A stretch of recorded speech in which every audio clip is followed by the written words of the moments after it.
Before we jump in, I just wanted to share a quick thought. This is the first episode of Season 2. While you can enjoy this season without knowing what happened before, a bit of a background might add some extra depth to your experience. If you're new to this show, we'd suggest starting with Book 1 and working your way here. But if you're not into revisiting the past or one of our older listeners, our Season 1 recap could be a great way to get caught up. Either way, we're thrilled to have you here. So let's jump back into our story and pick up where we left off. In the twilight of dawn, the world was neither awake nor asleep. The winter weather was cold. July was always one of the driest months in Johannesburg, South Africa. In those early hours of the day in Parktown, people's heads were visible from the windows. Some had even taken to the street. The sun wouldn't rise for another hour, yet the commotion outside made the residents curious. An ambulance sat parked in front of one of the larger houses on the block, with the medics urgently attending to the unit's resident. The locals barely knew the old man who lived there. He was rarely seen. A mystery figure who sometimes walked around his yard and mostly never left the house. He didn't speak to the people living there, as if he couldn't even understand their language. He never had any visitors, except for his doctor. He was a true outsider. The sound of his heavy military boots occasionally echoed through the quiet streets, a reminder of his presence. This isolation fueled the curiosity of the Parktown residents. It sparked a wave of rumors about the mysterious old man living on their block. Some claimed he had been a military officer, a lieutenant who crushed rebellions and commanded armies. Others whispered that he was a hero who had saved his country. A few believed him to be a ruthless dictator, responsible for betraying his allies and killing his friends. Some regarded him as a nationalist who had dedicated his life to rebuilding his homeland. But no one really knew. He often walked alone, muttering about his suffering and the injustice that had been inflicted upon him. His body was racked with pain, and his heart seemed burdened by a weight too heavy to bear. But none of that mattered now. There was little the doctors could do.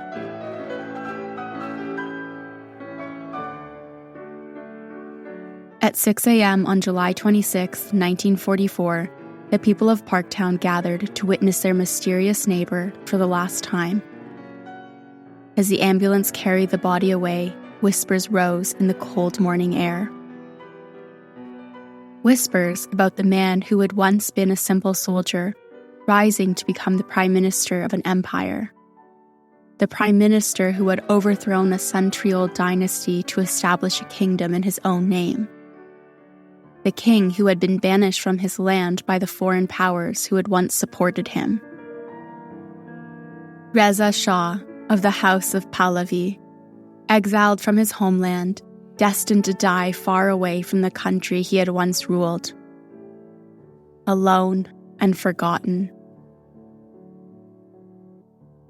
Hi, my name is Oriana, and you're listening to The Lion and the Sun, a modern history of Iran. 20 years before the solemn morning of 1944, the streets of Tehran felt like ancient Rome. On January 1st, 1924, the crowd were gathered to welcome the triumphant return of Reza Khan, their new and influential prime minister who was returning from a bloodless campaign in the south. He had been able to take back control of the Khuzestan province and prevent it from falling into the hands of the British and the tribal leader who had controlled the land for the better part of a decade. The government announced 3 days of celebrations, with festivities in the streets, fireworks in the skies, and banquets for the foreign delegates and the elite. After years of incompetent leadership, the people finally had someone who cared about Iran and its people. someone who took action against injustice and stood up to the threats facing the country. Iranians were so impressed by their prime minister that they couldn't even remember that just a few months back they were calling for his removal in the streets. Despite his modest beginnings, Reza Khan proved to be a shrewd political operator who understood the power of public perception. Rising from a peasant family, he had climbed the ranks to become a colonel in the Cossack Brigade. In the aftermath of World War I, with Iran devastated and in ruins, Reza Khan's strong, commanding presence resonated with the populace desperate for stability and direction. The coup of 1921 marked his official entry into Iran's political arena.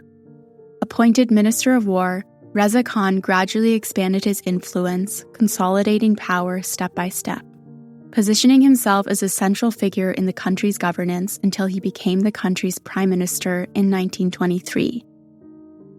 After his failed effort to turn Persia into a republic, he became more deliberate in his actions, recognizing the need for caution. He now understood the influence of the clergy and made sure to maintain strong ties with Shia leaders. He knew that nationalism resonated deeply with the urban populace, so he infused it into every aspect of his public persona. His clash with the Majlis also showed him the true power of parliament, so he was careful not to overstep its boundaries. After the Khuzestan rebellion, no immediate dangers threatened Persia, and after 2 decades, the country was finally at peace. This elevated Reza Khan's status.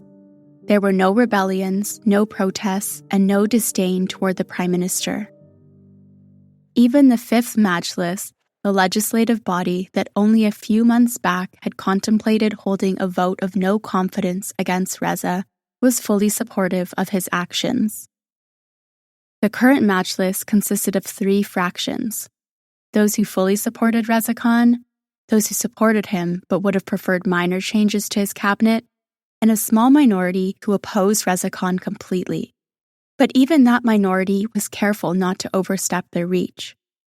They all acknowledged Reza Khan's continued service to the country, but voiced concern on Reza Khan's authoritative tendencies and wished the Shah would soon return to the country.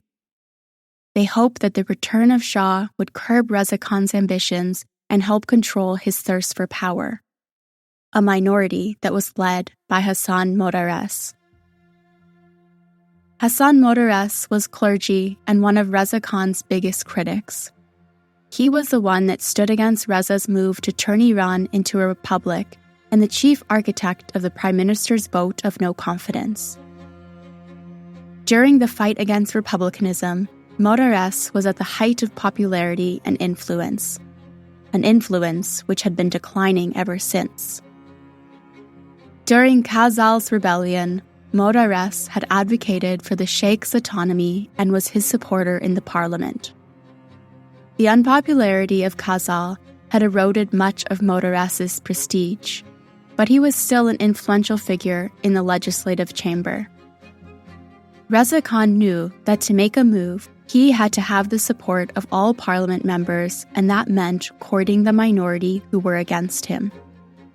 So, in a strategic move, he began to open dialogue with Moddares and tried to win him over.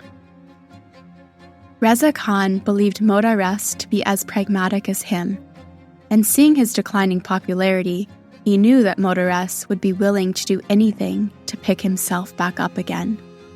And he wasn't wrong. While Moddares claimed to be a fighter of the people, at his core, he was still a politician and he still craved power and influence. From January 1925, Reza Khan and Moddares began to meet on a regular basis. Early in the morning, before sunrise, Reza Khan would send for Moddares and a trusted aide would bring him to his residence in the capital. During these meetings, Reza Khan tried to make a case to Moddares and win him over. He would count the accomplishments of his government, the improvements that have been made during the turmoil Qajar rule, and the safety that was created from chaos. Reza Khan had unified Persia's fractured army. He had quashed the rebellion of Qajar Khan, Sheikh Khazal, and numerous other tribes in the region, and he had reduced the influence of foreign governments on Iran's soil. He confined to the clergy that he no longer felt confident in Shah's ability to maintain control of the land, and that he couldn't work with a king who had been absent for months. What started as anonymity slowly translated into a seemingly mutual respect. Moddares was enjoying the apparent influence he had on Reza Khan. Reza Khan would go out of his way to cater to his needs. Whenever he wanted to travel, Reza Khan would ask for private transportation to take him to his destination.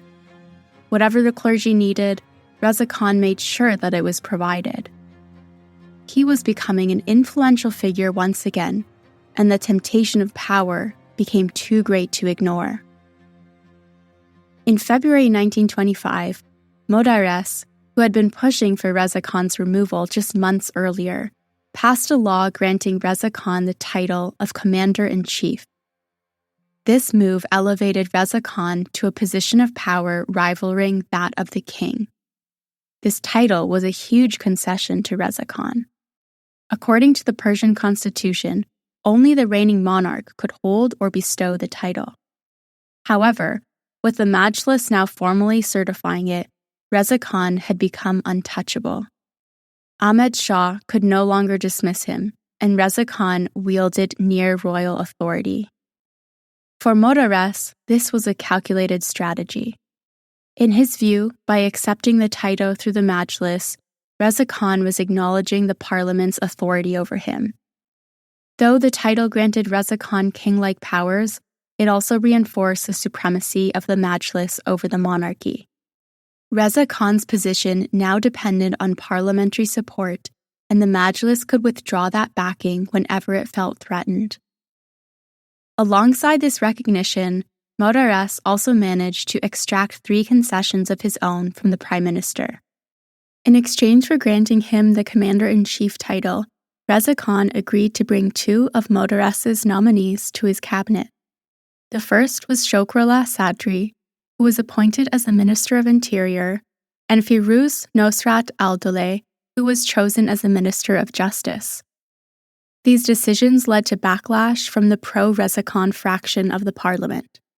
But ultimately, Reza Khan stuck to his word. While Moddares was the one to recommend Firuz, he soon became a fierce supporter of Reza Khan and played a key role in his future endeavors, a story that we will get to later on.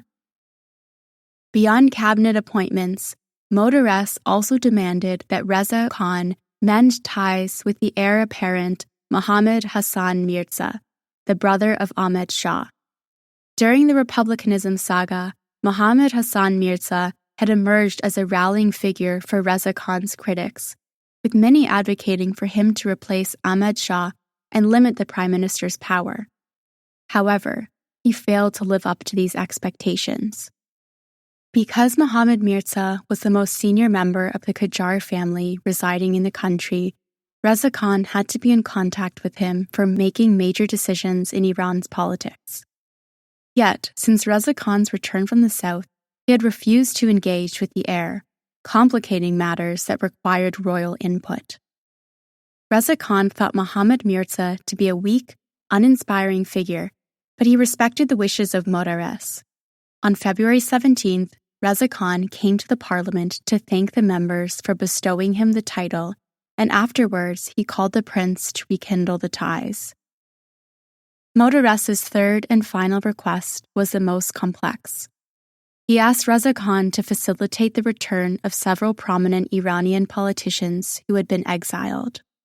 This included Syed Zia, the journalist behind the 1921 coup, Qavam al-Saltaneh, the former prime minister whom Reza Khan had banished to consolidate power, and Ahmed Shah, who, fearing for his life, had refused to return from his stay in Europe. Though Moddares supported Reza Khan, he hoped that the return of these figures would revitalize Iran's political landscape, forcing Reza Khan to share power with other players. Reza Khan, aware of Moddares's intentions, chose a cautious response. He told Moddares that while he would not actively assist in their return, they were free to come back whenever they wished, and he would not stand in their way. During this time, Ahmed Shah had begun to seriously consider his return to Iran, especially after receiving a personal invitation from Sheikh Qajar, the tribal leader of Khuzestan. As discussed in our special episode, Qajar ruled Khuzestan with complete autonomy, refusing to pay taxes to Reza Khan's government. Frustrated by this defiance, Reza Khan sought to bring the sheikh under control.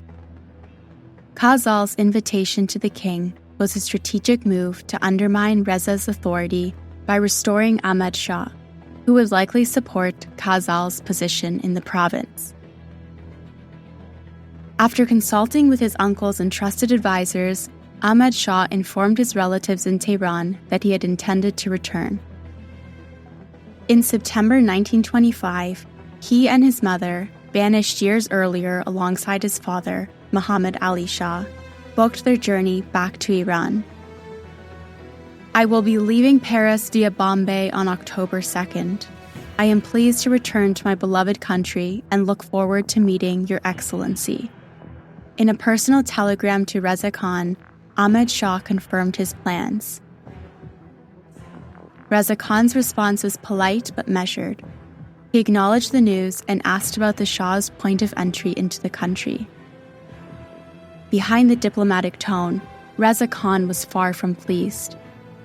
He had hoped that with time he could portray Ahmed Shah as a weak, indecisive ruler who had abandoned his people.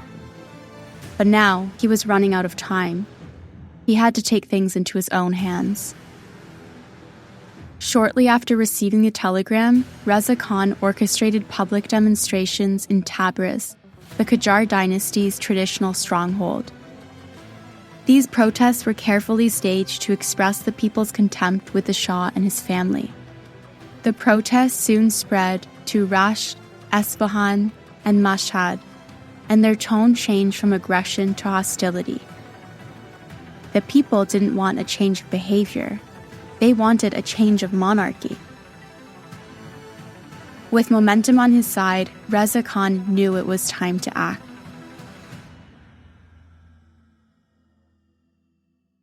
Reza Khan's key to success relied on two factors.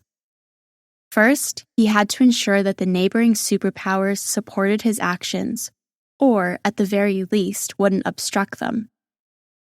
Second, he needed to move swiftly and decisively in the Majlis, preventing opposition members from forming a coalition against him. On the first issue, he was in a good starting point.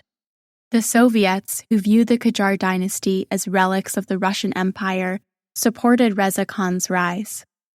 In the West, Turkey, having replaced the Ottoman Empire, recognized that Reza Khan's vision aligned closely with Ataturk's reforms.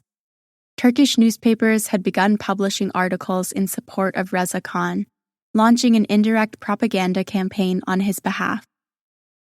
The only uncertainty lay with the British. Reza Khan knew that Ahmed Shah's return wouldn't have been announced without approval from the British.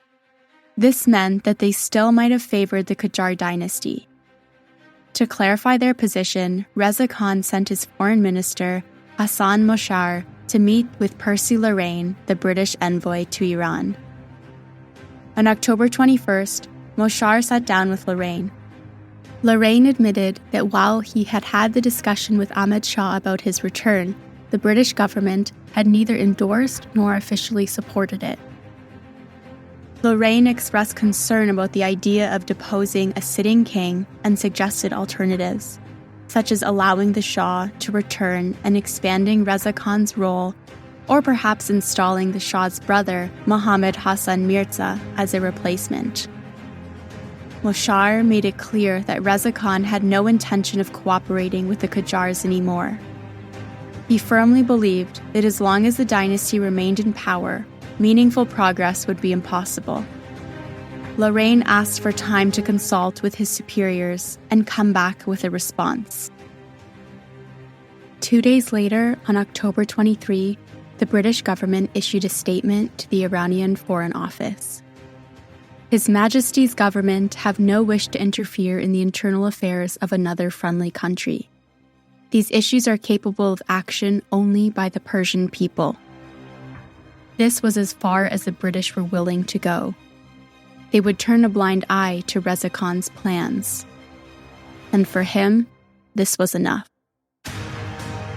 With the approval or at least non-disapproval of foreign powers, it was time to address the second challenge. For Reza Khan, dealing with Parliament was more complicated. His previous attempt at change had failed greatly thanks to the Majlis, and thus he had to be extra calculating in how he brought up the issue at the chamber. But Reza had begun preparations for this scenario a long time ago.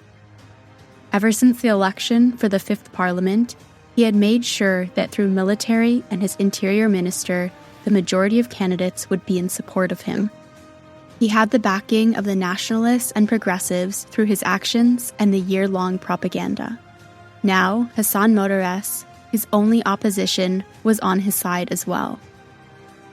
By the end of October, Reza Khan introduced a legislation that would abolish the Qajar Dynasty once and for all. This was a bold move by the Prime Minister. No such action had ever been attempted during the dynasty's century-long reign. But Reza Khan was confident he could pull it off. The vote was set for October 31st, and most members of the Majlis already favored the resolution. Still, Reza wasn't going to leave anything to chance. On the eve of the vote, he summoned the deputies to his residence for one-on-one meetings. There, he used his presence to personally persuade each representative to sign the document endorsing the legislation. One by one, the deputies added their signatures, each pen stroke further sealing the fate of the Qajar dynasty. On the day of the vote, Reza Khan ensured that the session reached a quorum by mobilizing military forces to guarantee enough members were present for the formal vote.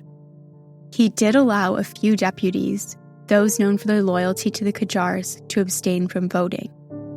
Among them was Hassan Moddares, whose symbolic abstention served to show that opposition voices were not entirely silenced. As the session began, Mohammad Tadayan, the newly elected president of the parliament, called the assembly to order. After the customary formalities, he presented the resolution to abolish the Qajar dynasty for discussion and vote. While most members supported the resolution, 4 requested to speak against it.